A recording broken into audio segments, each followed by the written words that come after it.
喂，大家好，大家好。咁啊，突然間醒嚟，聽到個突然消息，何生何太好似因為吵架就受傷入咗院，仲準備互告對方，都唔知會唔會引起坐監嘅事件發生。但係喺呢件事件上咧，凸顯咗即係我可能好耐之前都有個估計啦，唔知佢哋個結果係即係可能會唔會好定唔好啦。但係如果牽涉到就係話傳聞係嘛緊離婚啦，喺我角度睇啦嚇，其實離婚呢個動作咧，對於資產分配嚟講咧，有好重大嘅影響嘅嚇，因為好多時候好多規矩就係結合。咁就將資產聚埋一齊啦，係嘛？大家明白㗎啦，結婚係嘛？跟住離婚之後咧，又要分家產喎。你話係咪真係冇乜家產嘅人係唔需要注意咧？其實都唔係嘅，因為好多時候法律責任都係其中一個要考慮嘅地方嚟嘅。好多人有時都唔係好知道立遺囑，如果你立咗遺囑，離完婚。或者再婚咧，可能將遺囑咧就會無效噶啦。有時一般市民都要有呢個意識咯，因為原來呢啲嘢會影響一個資產分配，尤其是當你要去執行一張平安紙嘅情況之下，通常係可能當事人已經唔喺度啦嘛。原來喺呢啲情況之下，俾人知道，原來嗰張嘢已經無效啦喎。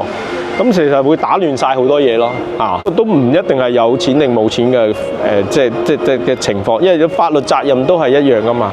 你唔好睇少咯，其實好多時候我覺得一個香港人普普通通有幾百萬嘅即係你話窮中產其實香港真係有好多。或者有時有啲嘢，譬如一個人有一層樓係好正常啦，喺香港地。但係嗰層樓其實因為自己住個情況之下，你唔覺得佢係資產啫。但係當你唔喺度，而嗰層樓係要傳承嘅話，你係會睇到可能會引起好多人爭㗎咯。可能都係要自己要少少注意嘅地方咯。咁我又唔相信何生何太佢之前會簽訂啲婚前協議書嘅。你話佢哋會唔會咁啊？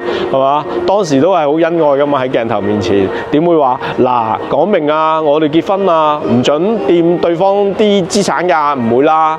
可能可伯佢用一個好似俾人覺得好有錢嘅情況去吸引何太㗎嘛。當佢哋真係正式結完婚，咁而家要鬧離婚嘅情況之下，佢哋都要考慮一下，係一啲共同嘅資產要計算一下，然後做一做嗰個。即係事後嘅安排咯。我自己成日講話即係家族傳承呢個部分咧，亦都喺何生何太呢個個案亦都體現到啦。因為你而家發覺咧，婚姻嗰個維繫離婚率好高啊！呢個都係一個社會暗藏嘅危機嚟嘅。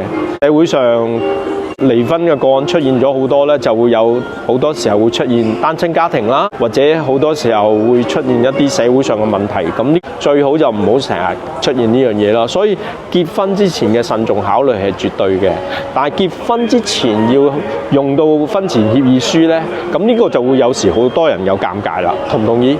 但係我好似有前幾集有講過，就係如果你係將資產已經某部分分配咗去一個信託，咁其實成個家族以後就唔使逼啲仔女簽婚前協議書啦嘛，係咪都係幾好嘅一個方法咧？咁如果睇下何生何太係啦，最後個下文係點啦？即係少少插曲去分享下呢段即係事件，去凸顯出理財應該係點做咯。好，咁今日時間差唔多，好，大家再見。